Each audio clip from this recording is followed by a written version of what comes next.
Two Northern California cities with a history of anti-war sentiment have been fighting with the federal government over their ordinances restricting military recruitment. On Thursday, a federal judge weighed in. Correspondent Claudia Cowan reports from Eureka, California. Tucked among the ancient redwoods of California's Pacific North Coast, the people of left-leaning Humboldt County embrace their freedom, but not the military's right to discuss opportunities to serve with minors.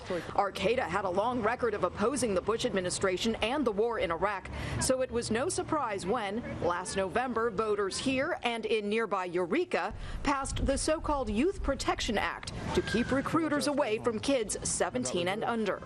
Within days, the government filed suit, arguing the ordinances unconstitutionally interfered with the federal obligation to raise and equip a ready fighting force. This week, the government won.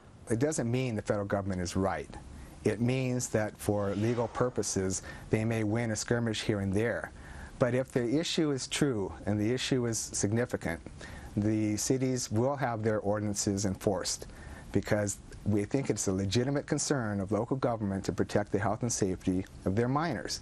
Here at the military recruiting office in Eureka, the station commander says none of this has had any impact on the number of young people wanting to learn more about a career in the armed forces, and he calls allegations that recruiters put the hard sell to minors baseless. How you doing? In fact, pressuring anyone of any age to enlist in the military is strictly prohibited by Defense Department regulations. But locals on both sides predicted more to come.